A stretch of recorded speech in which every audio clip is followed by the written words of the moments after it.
industry, a star-studded panel, which we have requested to come so that we can solve your queries, we can solve maybe your problems, tell you why all this, what all is happening and what can be done.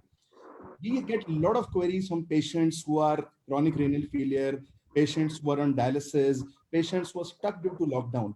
In Delhi NCR, Noida borders are sealed, and there are many patients who have to come to Delhi, private sector or public sector, to get their dialysis done. They are stuck. Peritoneal dialysis, which is an alternative at home, needs a procedure called catheterization, which is a surgical procedure, needs to be done at home. What about the medicines? So that's those all things which came to our mind. We have a panel, and I'll start with I'll introducing my panel.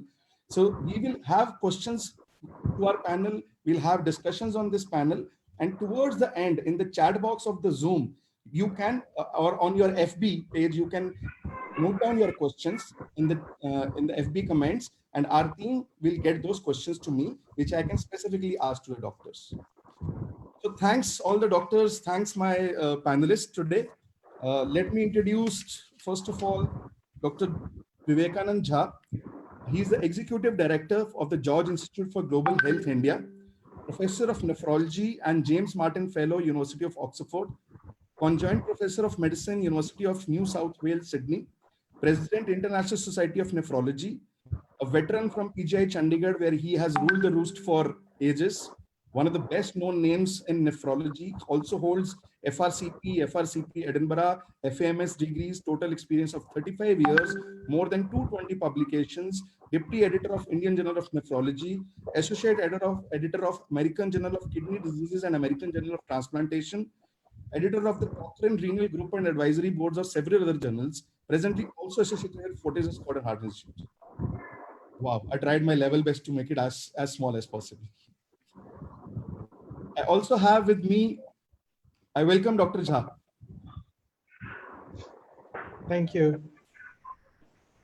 I also have with me again another veteran from the same institute, Dr. K.L. Gupta, who is the president of the Indian Society of Nephrology.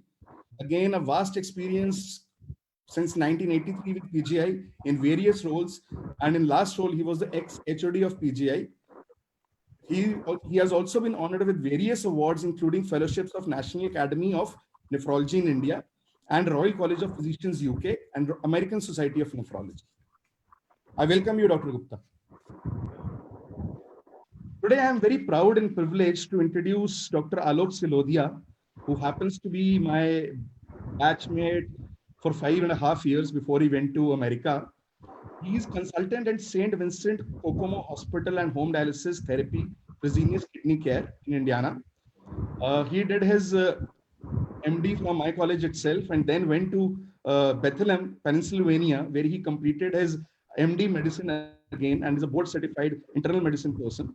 Post that, he was working in Philadelphia. He has worked in Danville, Pennsylvania, and then he did his nephrology fellowship from Indiana University, Indianapolis. He is a board certified internal medicine and nephrologist.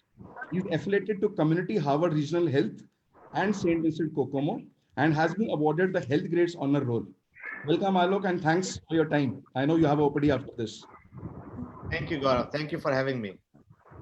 I also have from the hotspot of COVID in India, that is Mumbai, Dr. Anup Chaudhary. He's the senior consultant from Nanavati Hospital. Again, he's a MD General Medicine from University of Mumbai and DNB Nephrology from the most prestigious Leelavati Hospital Research Center. He's presently working, he's also a member of the Indian Society of Nephrology and Transplantation, joined Nanavati in 2007, and has been honored with fellowship in international nephrology. I welcome you, Dr. Anup. Thank you. Last but not the least, I have Dr. Vishal Saxena, Additional Director, Nephrology since 2017 with Fortis Memorial Research Institute, Gurgaon. Again, an MD Internal Medicine and MBBS from Banaras Hindu University. He did his DNB in nephrology from Indraprastha Apollo Hospitals and has worked with Apollo, Fortis Vasant Kunj, Vedanta, and now with FMRI. And he has a preceptorship in transplant medicine from Barcelona, Spain. Welcome, Dr. Saxena. Thank you so much. So let me start with asking this to Dr. Jha. So Dr. Jha, could you just highlight quickly the overview on nephrology, on COVID, some how COVID is affecting nephrology patients, and how COVID affected patients are having AKI and nephrology disorders. And this was largely for our public and for the employees. Over to you, Dr. Jha. Thank you. So you pretty much have asked me all the questions that that need to be discussed during this webinar.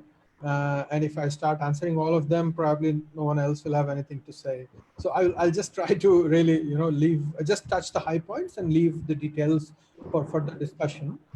So I think, as everyone knows, this COVID infection has had perhaps the biggest impact in our lifetimes on the healthcare system, not only because of the infection, but because of the changes that it has produced, including the lockdown.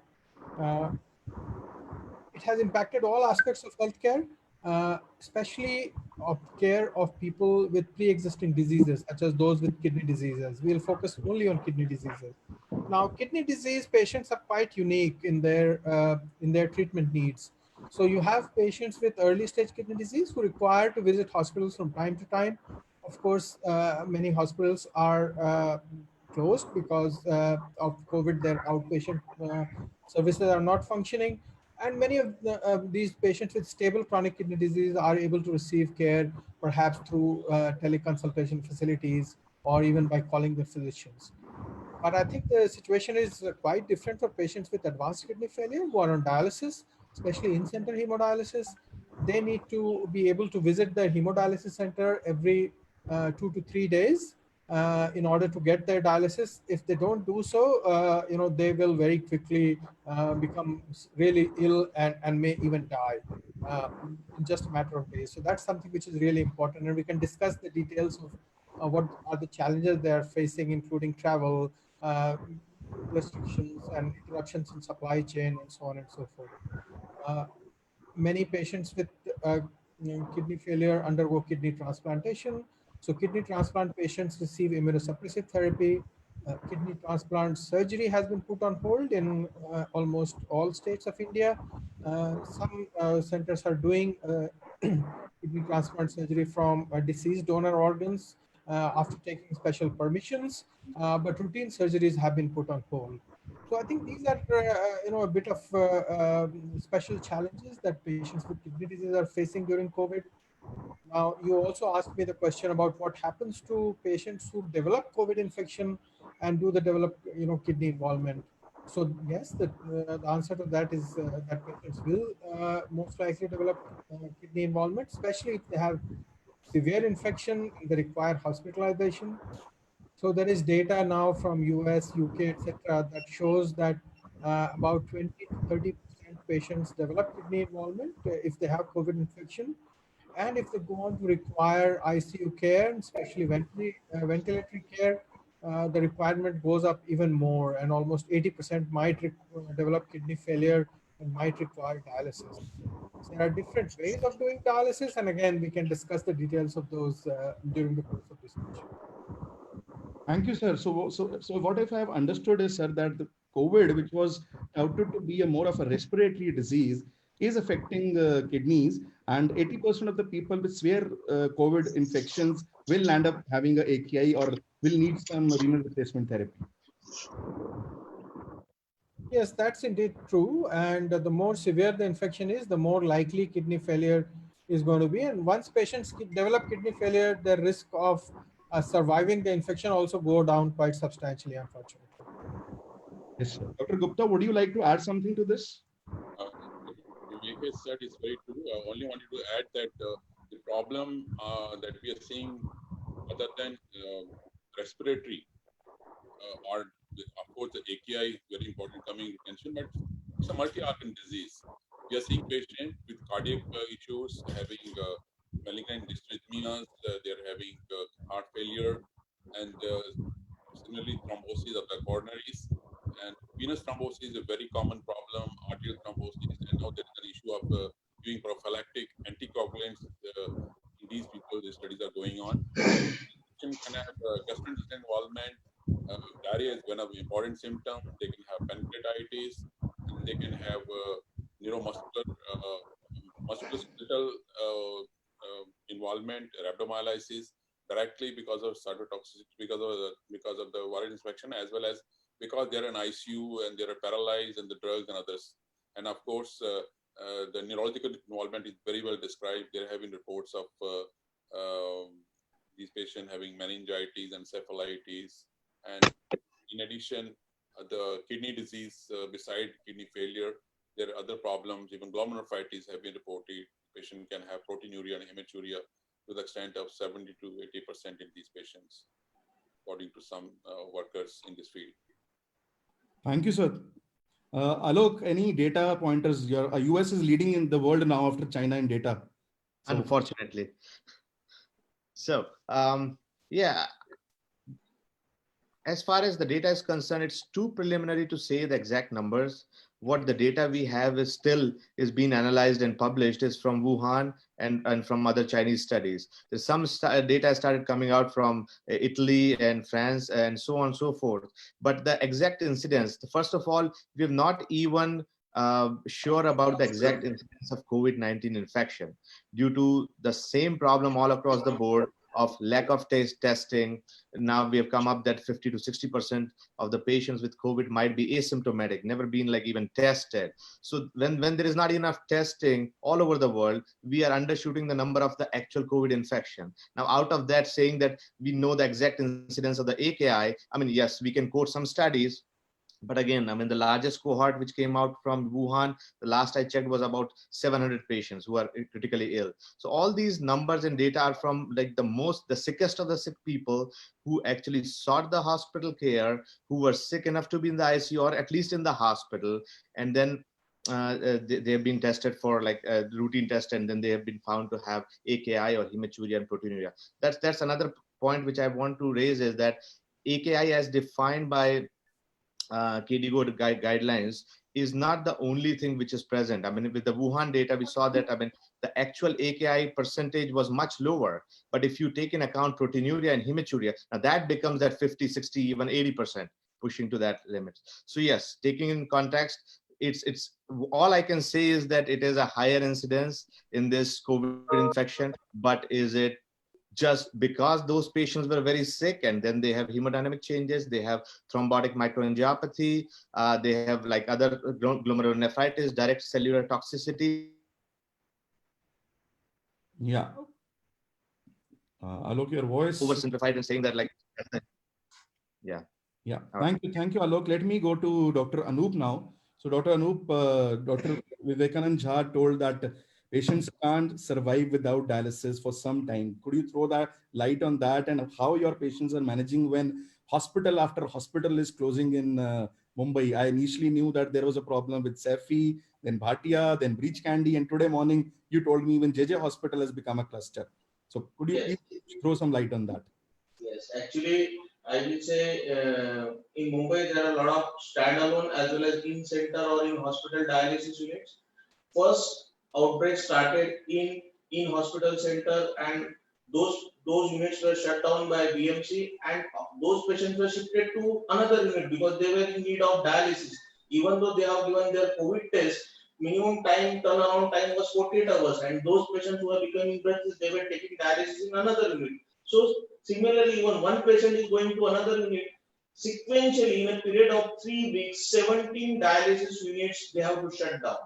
17 dialysis units they have to shut down, and then the whole chaos begins. So all nephrology community came together, they sat with BMC, and they formulated guidelines that dialysis unit we cannot shut down, and we can restart it after say about 36 hours and so. But in those period of 7 to 8 days, really it was chaos. Because of lockdown, patients were not able to travel, so giving them iCard, that was another priority. Patient from one unit, was not accepted by another unit, even though they were COVID negative, suspecting that even one COVID test is not enough. So a lot of fear factor was there. Fortunately, after formulation of guidelines, it was settled, and now maximum units are restarted.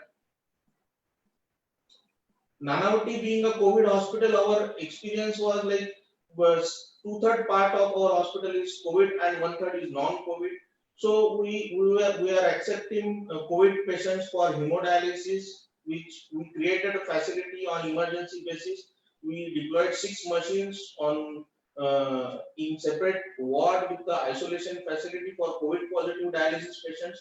But real dilemma we face whenever we ask any suspect patient whether they are having fever or cough, or if they are coming from containment area or red zone area. When we were asking them for COVID test, there was a delay happening from lab side, and we were in real dilemma where to take such patients. So we started taking them in a. We created a separate facility called as suspect facility, and where we dialyze those patients in that facility. So we have to create 3 facilities. One is normal facility with separate entrance. We need to create separate lift, and another facility where we just having suspect and we are awaiting either COVID test, and third facility which was COVID positive.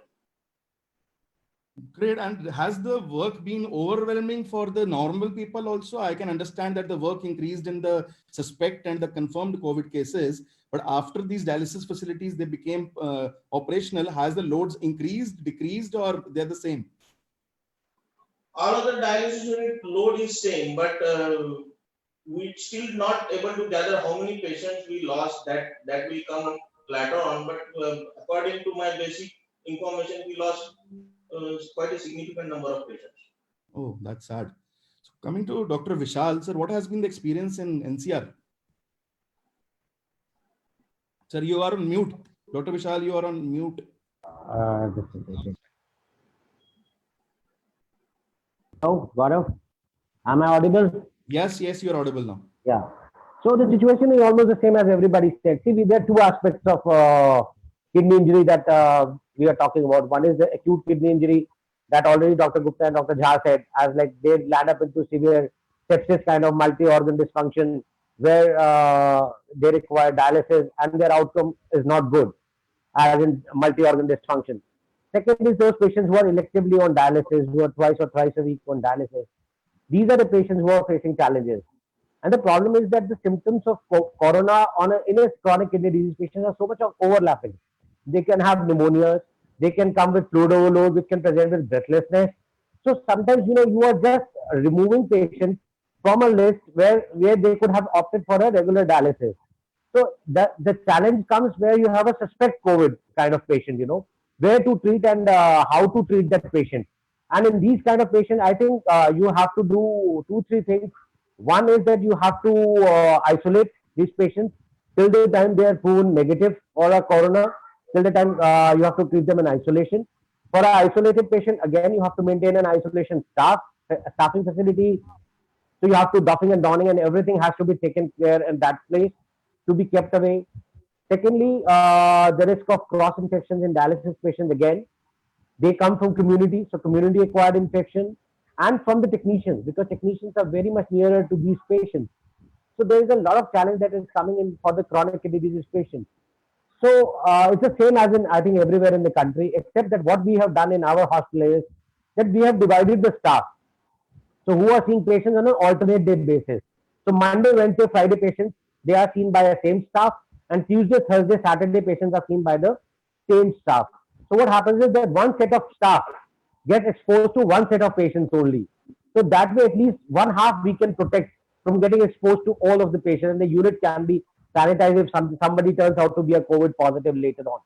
So that's one of the policies that we have initiated into our dialysis unit. So that means that the frequency of dialysis has gone down from whatever were doing. No, I don't think so. I take my numbers from January to April.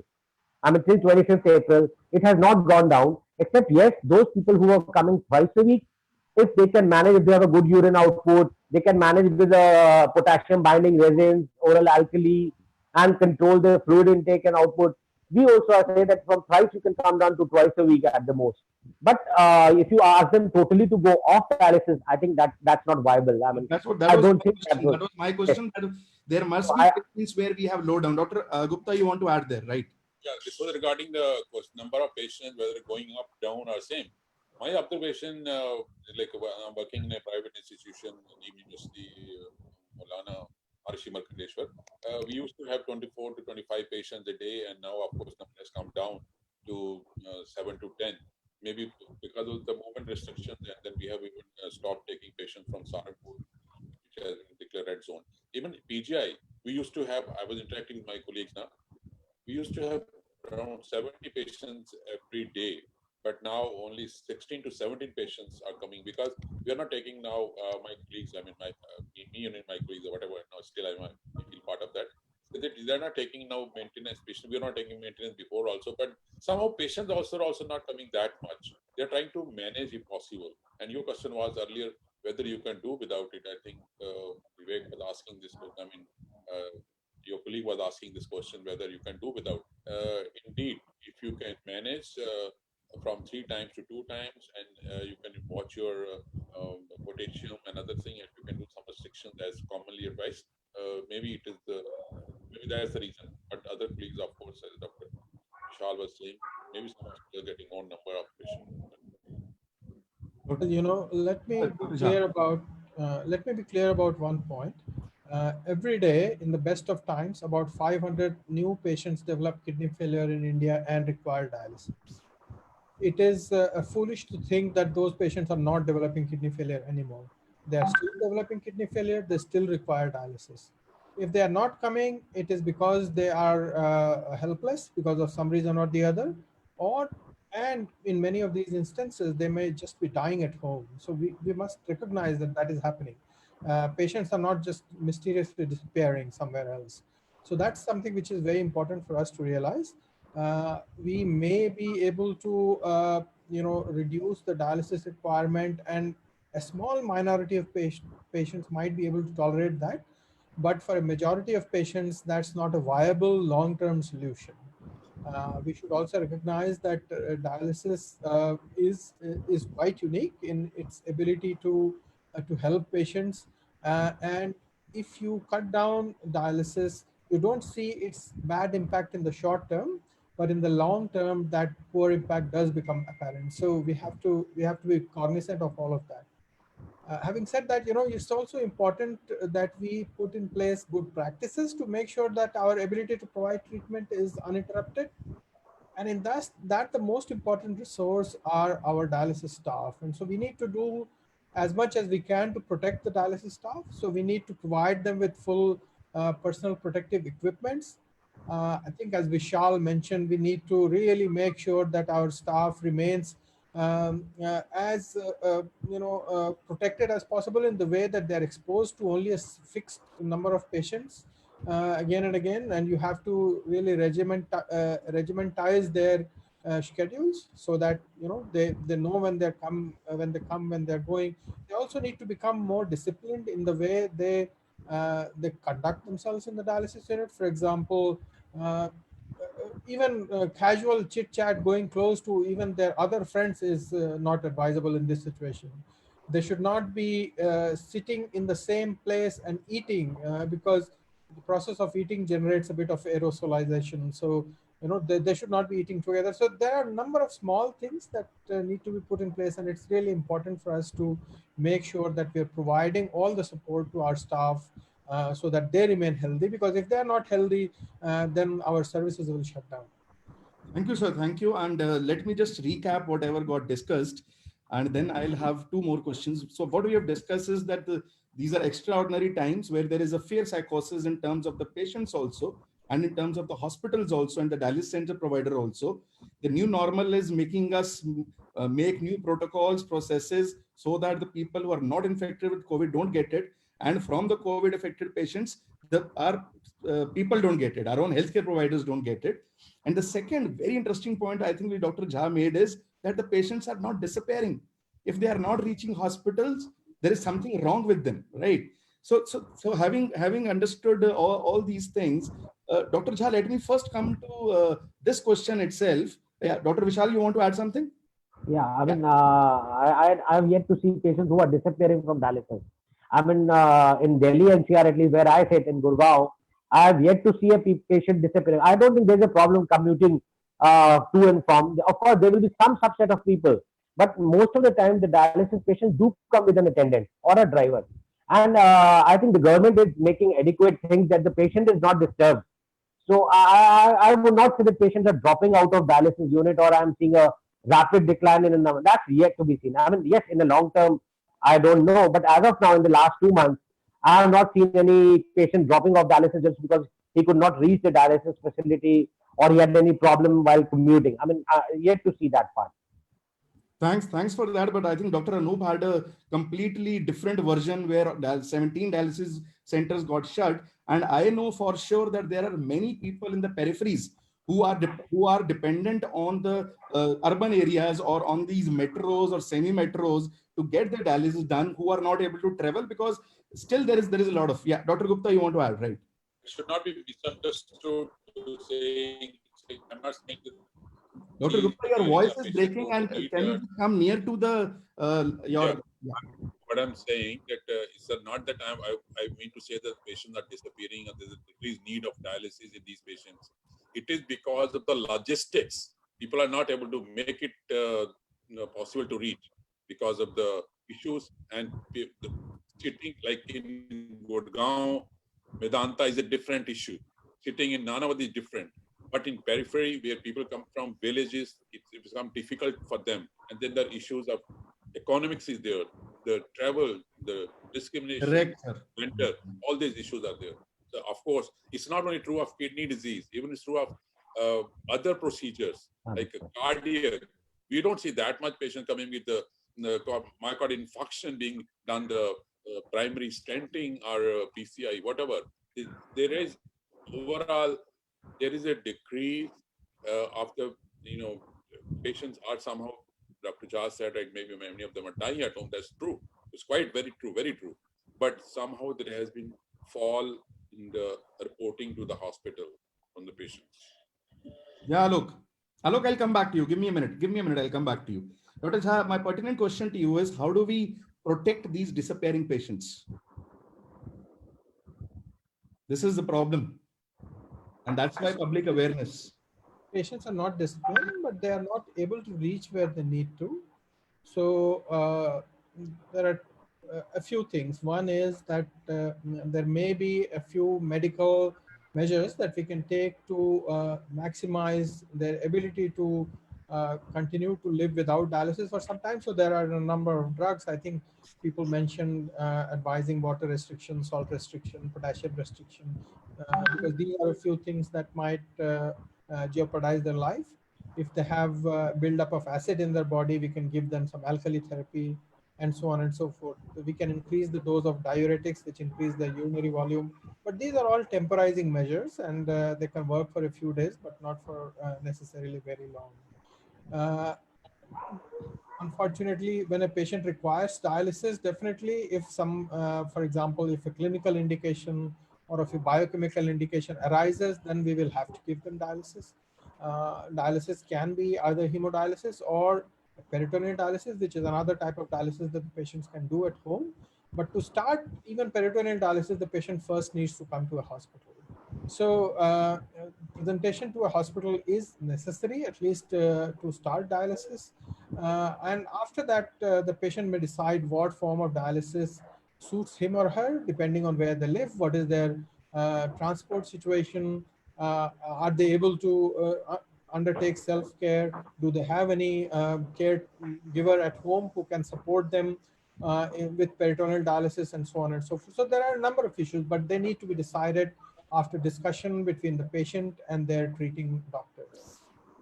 Very valid, sir. But I'll just counter this by saying, number one, people are not able to come due to lockdown. Second, maybe economic reasons, as Dr. Gupta pointed out.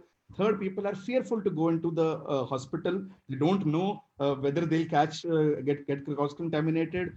When they go back from the hospital, the society is fearful. कि ये तो hospital से आए, ये corona फैला देंगे, right? And then there are doctors who are refusing to do catheterizations or doing PD things. And most importantly, which I want to highlight, is that we still don't know that a person whom we are taking to be non-COVID and we are treating that patient with, of course, all PP is non-COVID.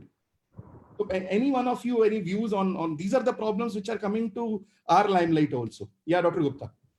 So a few of those issues that you mentioned, they're social problems and they need to be handled at the level of the society.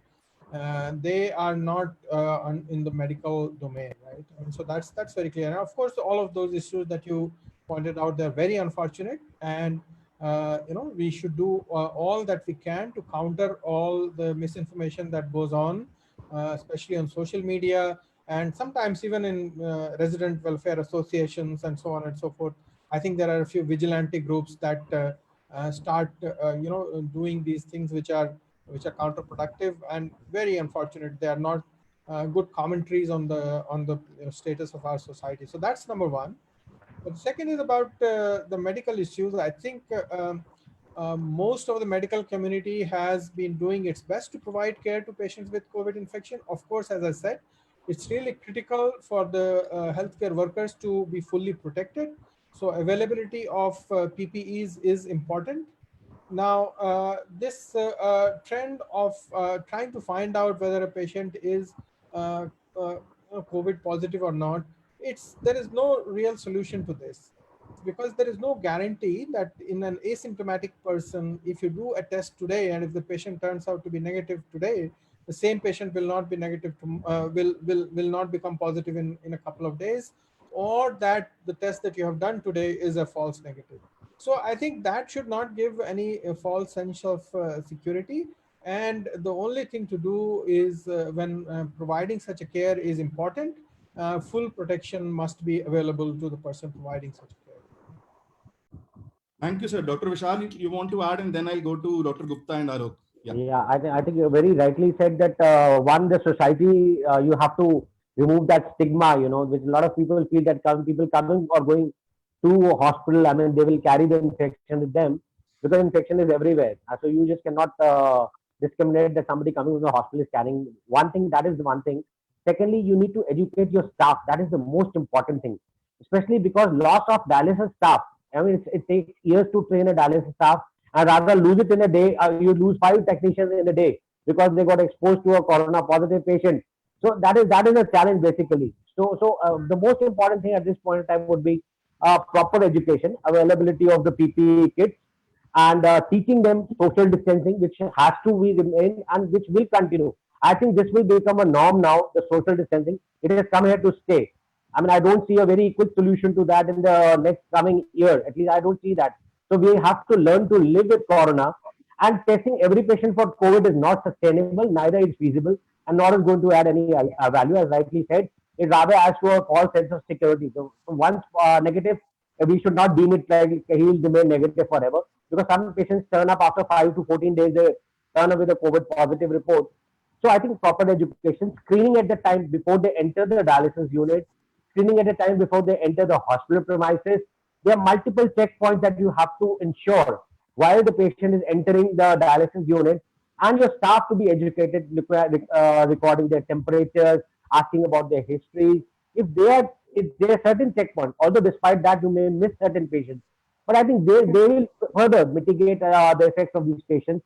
And of course, adequately sourcing and exposing your staff, as Dr. Jha rightly said, not eating, drinking, I mean, maintaining a social distance. These are all very important and very practical things that we can do. I mean, of course, you cannot deny a patient a dialysis, yeah, whether COVID positive or negative. That's criminal, I would say. So I would never say that, but I would say that adequate education of your staff. Of course, the society matter is a different matter, but as far as your staff is concerned, increase their level of education, make them more morale boosted. So keep on updating their knowledge and give them adequate protection so that they feel secure when they come to the hospital. Very Like right, as we, very right, Dr. that's what I Vishal. feel. Very right, Dr. Vishal. We have 1,000 people on the ground doing ICUs at home, delivering drugs, doing peritoneal dialysis, chemotherapies, and I can understand it is a tough task to keep people motivated when the lockdown has already extended beyond a month. I completely agree to that. And at Healthcare at Home, we are very much committed to our patients. For everybody's information, we have had uninterrupted services to all our ICU patients across India since the lockdown. Also, what I want to appreciate is at this time that there are around 150 people who are watching this live on Facebook and on Zoom, and our reach in the last 30 minutes has gone to 6,000 people. So guys, you are doing a great job. 6,000 people we have reached, and they're listening to us. So yes, Dr. Yeah. One point I would like to add here is that for those who are worried about what are the best practices, a group of Indian nephrologists have quite diligently worked together and produced a dialysis unit preparedness checklist. I have put the web Yeah. URL of that on the chat pane. So anyone who's interested can click on that and download it. And it also gives a set of advice about how people should prepare for life after in the lockdown period, because this was mentioned in the initial stages of this conversation that this COVID pandemic is not going to go away in the next 2 weeks or 4 weeks. COVID is going to stay with us for several months, if not for a year or two, until the vaccine comes and people are able to get vaccinated and then protected. Until then, we will have to get used to practicing medicine, especially dialysis, because during dialysis there is a very close contact between a number of caregivers and dialysis patients, and between dialysis patients themselves. There is a huge amount of possibility of contamination, because there are so many surfaces which are exposed to a possible contaminated person inside the dialysis unit. And all of these patients do require continued care. So I think we need to be prepared. And for those who are interested in finding out more, please go ahead and click on those links. And to the one final point that you mentioned, it's really critical to make sure that we take care of mental health of all our dialysis staff, indeed all our healthcare staff. And you have many of those in healthcare at home. So making sure that they receive all the, not only physical, but also mental support in order to be able to do their activities to the best of their ability, and to prevent any kind of burnout, which is quite possible and likely even in these circumstances when people have to work under very tough and difficult. Very valid point, sir. Very valid point. Dr. Anup, you want to say something? I've been. Yes. My question to Dr. Vivekananda Jha, sir. Actually, we want to seek sir's guidance. Right now, in next 3-4 days, almost 12 of our patients may be in a position to get discharged. These are end-stage renal disease patients with COVID positive, indoor admitted and getting dialysis in COVID positive zone. Once they are discharged after two throat swab negative test, which is 7 days apart, where should we dialyze such people? Because they are having fear that they will not be accepted in normal unit. So how to go about it? So thanks for that question. That's a very important practical point that you've raised, and it becomes useful to know this once we have patients with the infection who are now going to recover, which is happening more and more. So what we are really worried about is not getting patients in a position where they can infect others. Once you have tested an individual and found that the person is PCR negative, that means that that person is no longer either both actively infected himself or herself, or in a position to pass on the infection to someone else, because they have cleared the virus from their respiratory tract. And in that situation, you can safely dialyze that patient along with other normal individuals. It's absolutely safe. Now, one question to which we don't yet know the answer is as to what happens once a patient who has had this infection and has recovered. We do know that they will develop antibodies. Whether those antibodies are going to protect this patient from a subsequent infection or not, this is a question that we don't yet know the right answer to. Right. Maybe it will, maybe it won't. So we should, at this point, do consider this patient to himself or herself be at a risk for a second infection, in fact. So they should be dialyzed just like any other currently non-infected individual.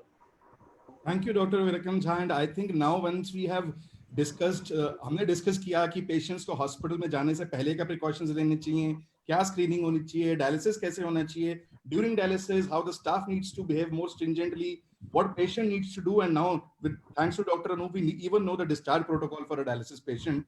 Let me now talk about alternates to hospital dialysis, which is home dialysis. And I'll go to Alok now, who's part of a home dialysis practice in USA. And Alok, you wanted to say something else also. So you can start with that else thing and then let us know that what all you are doing in your home dialysis practice before I go to the Indian subset to understand what all can we do for our patients if we can do dialysis at home during these days. In fact, Vivek has written that can we temporarily move HD patients onto PD if they cannot travel, or it is being more safe at home? Yeah, Alok, over to you. It goes back to like a lot of questions back. I want to tell, there have been anecdotal reports. I mean, there was like 3 or 4 questions back where we talked about that patients are not coming out to the hospital with the fear of getting infected with COVID. So there have been reports that ESRD patients having chest pains, palpitations, did not come to the hospital due to the fear. I mean, that's what we presume in those lockdown periods. I mean, we can't say the time. And then they were found dead at home. So that has happened here. That has happened. Not widespread, but that has happened. So that was one. The second thing, I had a question about it, but I think it must be in the guidelines Dr. Jha sent as to what are the protocols we are doing in India. I was just curious to know as to. Alok, I'll connect you with Dr. Jha on the clinical things. This is for the public. People want to know what can be done at home. Sure, absolutely, absolutely. So, I mean, I would like to talk about the practice in US in general. Unlike other countries, US is very heavy on in-center dialysis. Almost 90% of the patient, I mean, if I quote exactly, around 87 to 88% of the patients, ESRD patients in US are on in-center dialysis. About approximately 10% of them are in peritoneal dialysis and 2 to 3% are on home hemodialysis. Now, our practice, the practice I work in, we have about 21 to 22% are on home modalities, including PD and home hemodialysis. And then what we have realized in this pandemic is that it is such a useful and underutilized modality, home therapies in US. And that is what the discussion have been between me and my colleagues all the time, that we should advocate for it more. If anything, this pandemic gives us impetus to advocate for the home therapies more and more. Keeps the patient safe, keeps the staff safe, and it's much more gentler. And again, that's again technical aspect, and we can talk about the side effects of in-center versus home modalities. So we have been pushing for more home modalities. Now, the recent question which came up, I think the last question, that can the patient who's on hemodialysis be put on peritoneal dialysis? I do have one patient which we have done so. We have done the other way around also, that the peritoneal dialysis we have to put on temporary hemodialysis because they develop peritonitis or there is like dysfunction with their catheter. But yes, we have patients, 1 or 2 at least I know of, where we have converted them from home hemodialysis to peritoneal dialysis. What happened was, when this lockdown came in US, there was not a lockdown, but national emergency was declared around 16th of March. And since then, all the, elective surgeries were postponed indefinitely. And then AV fistula creation, AV fistula dysfunction, putting in new peritoneal dialysis catheter, transplant, kidney transplant surgeries. All of them were deemed initially as urgent surgeries. Now, with a lot of advocacy and a lot of effort, now we have gotten the Center for Medicaid and Medicare Services issue a letter and guidance to the hospitals that these dialysis patients, all the procedures involving these are emergent procedures. So now there was a lull in between, and now, but the situation is getting better. But while that, if somebody's fistula there's a dysfunction, we could not get to a vascular surgeon or an intervention nephrologist, we had to convert them to PD, and it worked well, by the way. Yeah. So, but did you see a trend of your peritoneal dialysis patients moving on to home hemodialysis or home peritoneal dialysis? Was there a trend on that? Not in this short period of time. It's just been a month or month and a half, I should say. And so it's a very short period of time to change it into any modalities. Peritoneal dialysis, in my opinion, is the quickest one to do, and that's what we have done. Or we have to put in a tunnel dialysis catheter, or permacath as we call it, to do any urgent dialysis. But that's been our experience. It's too short of a time to see any big major shift in the modalities. So Alok, I have a question on this too short a time. During our PG experience, when we were learning medicine, we used to do an in-ward peritoneal dialysis catheter insertion, right? By creating that ascites and then putting those bags of peritoneal fluid. Is that a possibility to save somebody? If you have to save, but that's really a desperate measure. That was temporary dialysis. That does not be recommended. Catheterizations here, when hospitals are not letting patients go from the emergency to the OT, I know many centers which are testing patients before going into OT. Isn't that emergency procedure in the emergency itself becomes important? Yeah, I'll go to Dr. KL Gupta. He has been nodding for long now. Okay, I mean, Uh, yes, it is an emergency procedure, but again, as I said, I mean, we did not have, I mean, there, as I said, there was a time period like for a couple of weeks where we could not get any procedure done. And unfortunately, I mean, fortunately, nothing bad happened during that time, widespread. So now the services have resumed. I would still not say that what we used to do, Gaurav, was we tried our level best, but that was a desperate measure actually. Yeah. That was not the norm. Dr. Gupta, please, Dr. Gupta. I'll come back to you, Dr. Vishal. You mentioned about patients developing COVID-19 infection while they're on dialysis. Well, that is not something which doesn't happen. Even last week, last week only in PGI, there was a patient on maintenance dialysis coming regularly, and then one of my colleagues. Dr. Gupta, your voice is not audible. आपको थोड़ा सा आगे आना पड़ेगा. Your voice is not audible.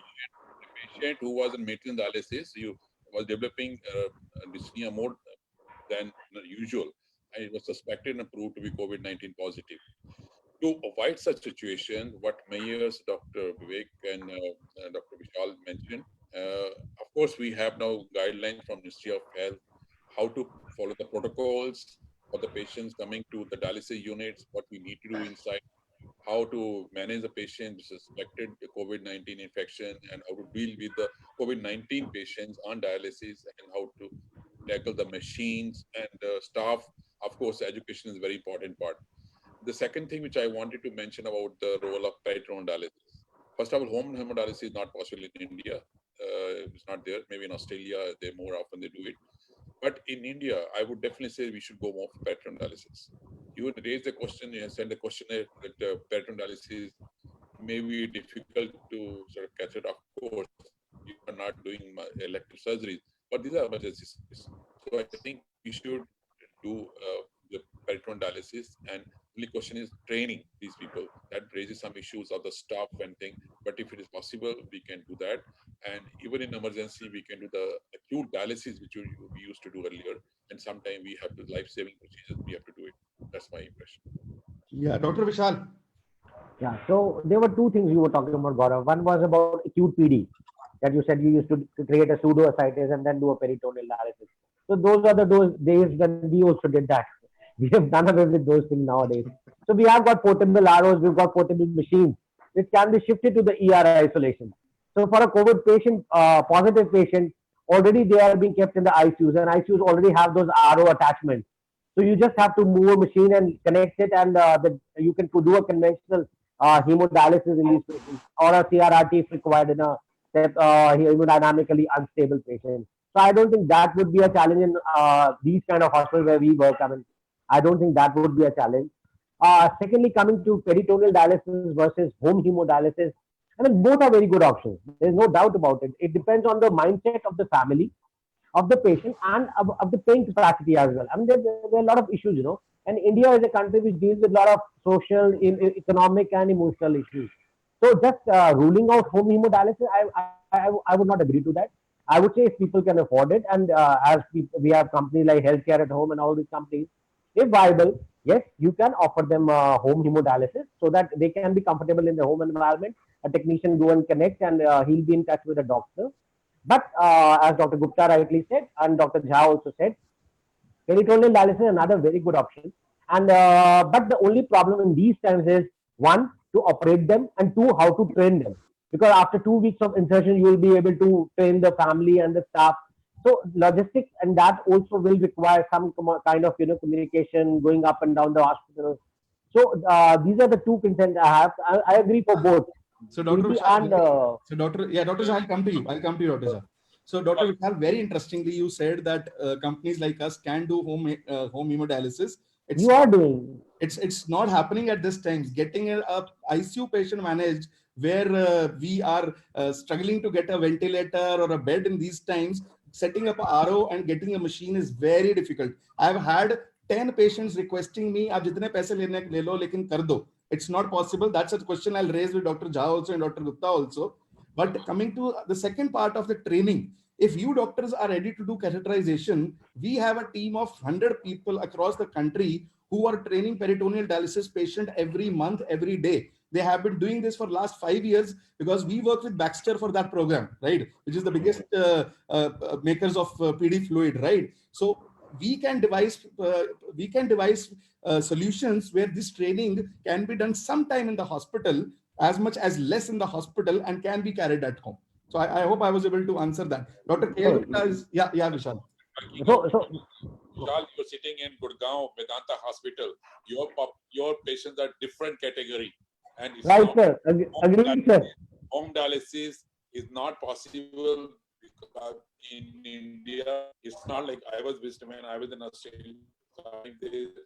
They say, okay, we'll send a machine. I say machine, they just give it free. Government gives it free. But sitting here and setting up things going to be difficult. That's not practical. I think we should think of doing more of peritoneal dialysis because of its safety, because of not going to hospital environment, trying to avoid all those issues. And if the teams like healthcare are available, we should be trying to.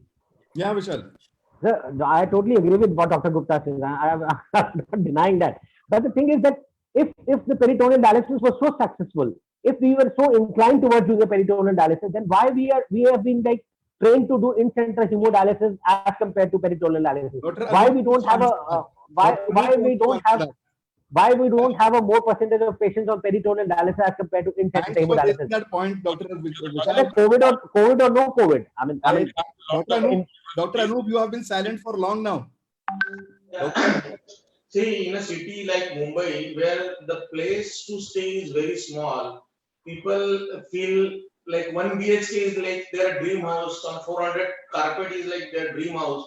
Stacking those peritoneal fluid bag is a big problem. So that's why Mumbai is lagging behind in peritoneal dialysis since beginning. And because of availability of a lot of charitable dialysis unit where dialysis is available as less as free to 100 rupees to 400 rupees to 600 rupees like that.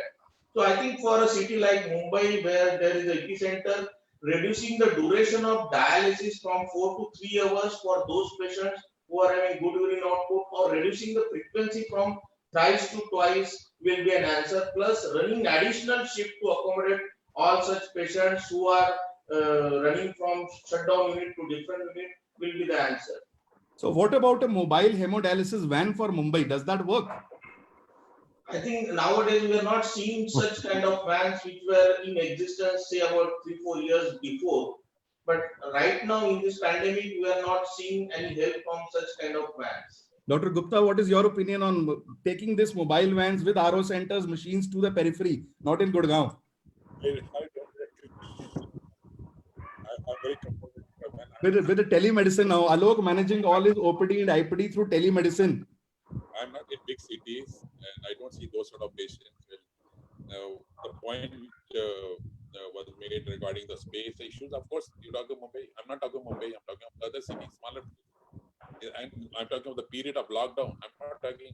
Vishal was saying that machine is better. Of course, no doubt. If a facility is available, you go to the emergency, connect with the RO portable RO, there's no problem. But we're talking of the people. Choice of no choice, sir. We are talking of choice of no choice at this time. Yeah.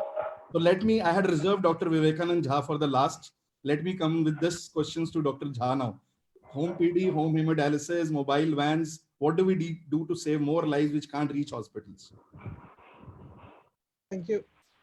You know, I don't think that there is an issue of one versus the other here.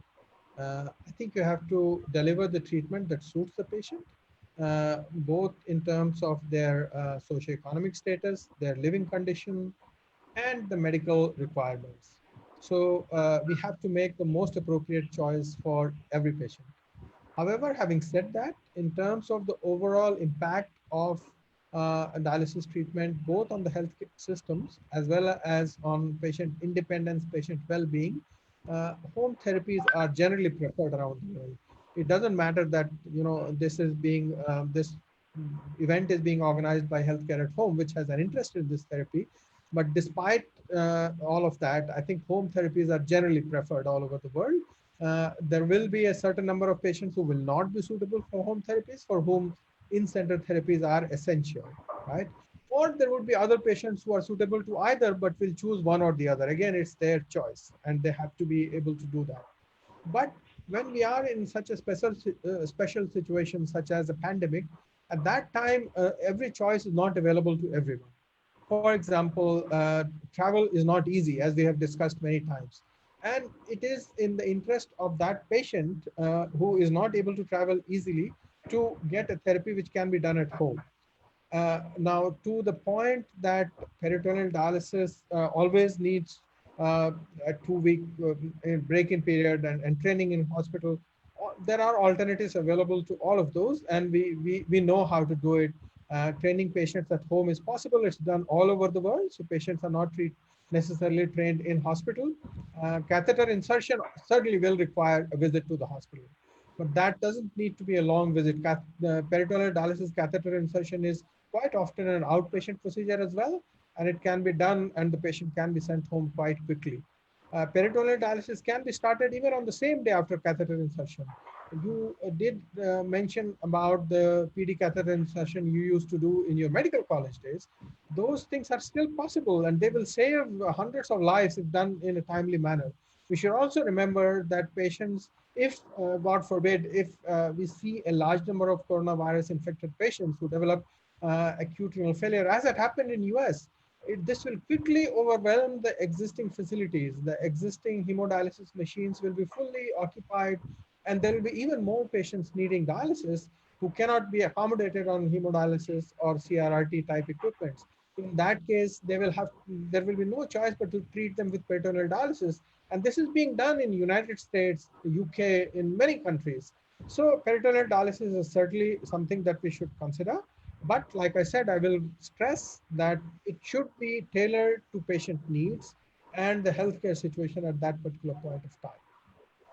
I completely take your point, sir, and I'll move to Alok. He wants to add something.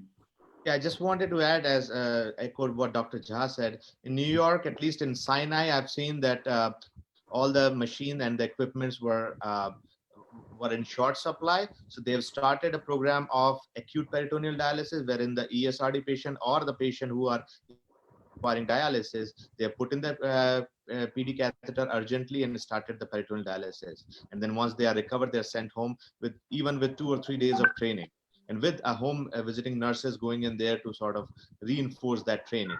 We are instituting a live like an acute AKI peritoneal dialysis program in Indiana University, not yet started, but just in the talks. So yes, it has been happening. Dr. Jha, any guidelines which have been framed at this time for acute or chronic peritoneal dialysis? Like you said, we have guidelines to manage dialysis centers in the new normal. Anything on peritoneal dialysis which doctors can use? So I think the good thing about peritoneal dialysis is that it is a home therapy, so you don't have to change many things. You can continue to do things as you did before the coronavirus came. It's just that you have to do more things at home. The patients need to continue to follow the same practices of good hygiene. I think hand hygiene has been reinforced now in the times of coronavirus. So in fact, this is something which patients on peritoneal dialysis are already used to doing, right? I mean, they have to wash their hands in any case. They are not likely to be exposed to anyone else who is potentially infective, as might happen if they had to visit a dialysis center.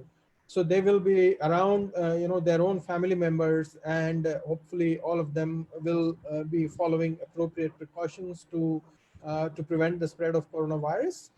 In terms of any special precautions, those kind of precautions are not required over and above any routine hygienic precautions that patients on peritoneal dialysis already take.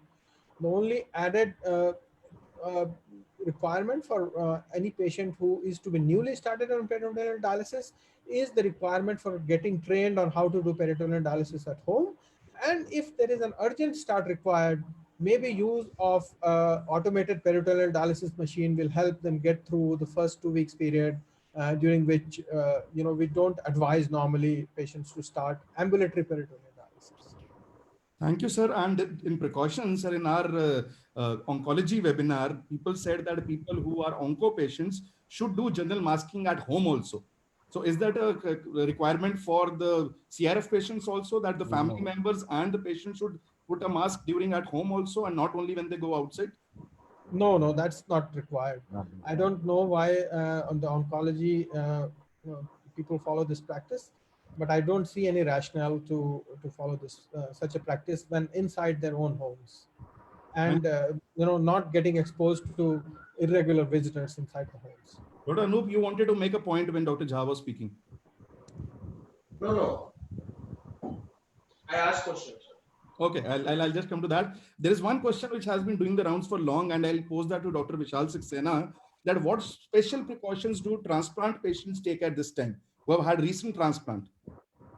Well, the most important would be to avoid exposure to anybody. I mean, like they have to remain transplant, post transplant. Actually, this is the best scenario for a post transplant patient because he will remain in self isolation like for any transplant that we used to do.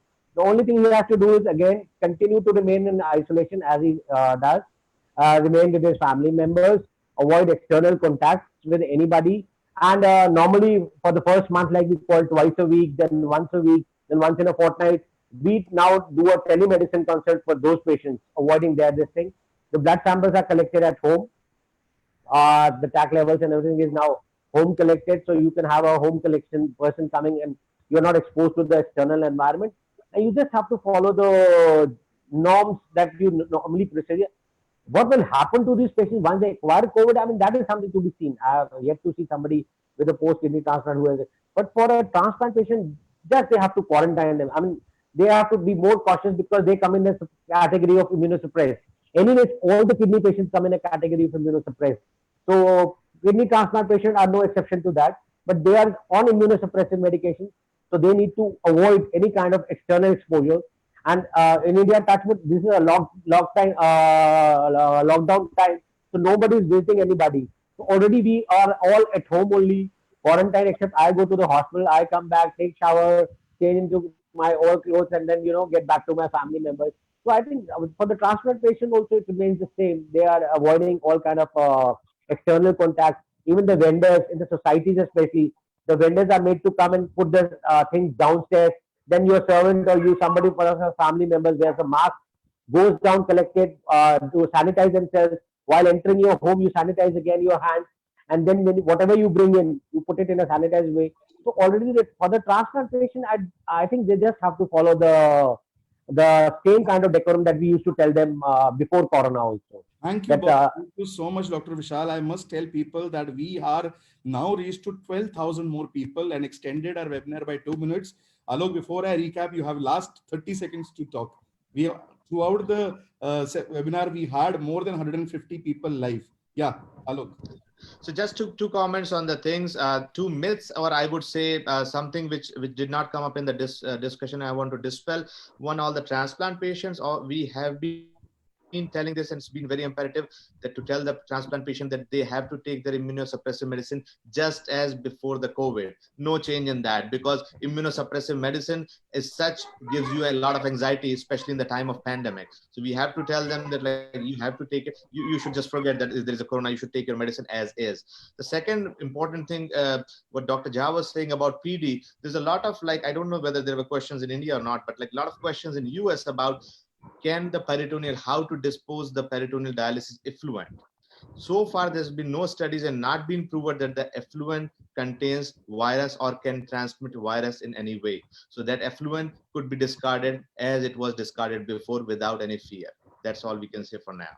That's all I have to say. Wonderful, wonderful. Yeah, Dr. Gupta wants to add. Yeah. Regarding the fluid, if patient is positive, of course, it has to be the chlorine has to be added before 1 hour before you discard, throw it the effluent, and disposal is just like an HIV patient. We have to get hold of it. It's a COVID confirmed patient dialysis. The fluid needs to be treated before disposal, right? So, Dr. Jha, final words. No, nothing else to say. I think it's important for us to stay with both our feet on the ground. Like I said, this infection is going to be with us for the foreseeable future. It is our duty as medical professionals, as the entire healthcare community, to make sure that we do our best to ensure continued care to patients with kidney disease. At the same time, it's extremely important that we give full confidence to our healthcare teams, wherever they are working, that they are being provided with all the protection, all the support they need in order to provide full care to the patients that they are serving. there is a special challenge for patients with kidney disease, especially those on dialysis, because of the very nature of their illness and the requirement for recurrent continued treatment. And we need to, make sure that we change our practices to conform to, the best practices that are prevalent all the world over. Thank you, sir. I would take the last word by saying that at times when there is a fear psychosis, there are social issues, there are law and order issues that people can't go to the hospitals. Home healthcare becomes a very, very imperative alternate. And we are not telling people not to go to the hospitals. We are afraid and want to serve all the patients who might die because of this fear psychosis and don't go. There was a newspaper cutting in TOI today, which says that patients from stroke, from cardiac disorders, heart failures, renal failures are dying because they're not reaching the hospitals or they don't want to go to the hospitals. We, during this COVID times, have taken a responsibility on ourselves to open teleconsultation. We opened up a free of cost Corona helpline. We have very subsidized teleconsultation platforms where we have GPs and specialists also talking. We are trying to do so many things by going out of the way where we can serve these patients. And these webinars have come out of this problem that patients ask our questions and we want experts to answer to that. And that's where we want to bridge the gap. The whole webinar is not about healthcare at home and peritoneal dialysis. It is about the questions asked, how we serve more patients, protect more patients, and how we can connect the experts to the patients. Dr. Vishal wants to say something before we leave. Just one last thing I would like to say is that, we are like, as the time reverses back, we are going back to the concept there where we should have our GPs in place. If you're a general physician or your general practice, like we, in our time, we used to have a family doctor who would be taking care of our basic, cough, cold, and all those kind of things. So if you have an access to a doctor who knows you, who knows in and out, because most of the time the nephrologist might not be approachable. A lot of times, and in India where people are evolving with the telemedicine concept right now, I mean, they could be a bridge between being from the super we have GPs as a bridge between the public and the specialists on telemedicine. Yeah. Thank you so much, everyone. It was wonderful having this panel. So thanks for your time. Yeah, Alok, you want to add something? But the last thing which I wanted to say is I want to thank, first of all, it was an honor to be in this panel. And then I want to thank everyone who is taking care of the patients in these challenging times. I mean, I salute you. Thank you. Thank you, Alok. Thank you so much for all our viewers. We have another panel on stroke patients and neurology on Wednesday, that is day after at 7:30. And we'll try to get such a star-studded panel again. Thank you, everyone who could make their time for the general public at large. Thank you so much, everyone.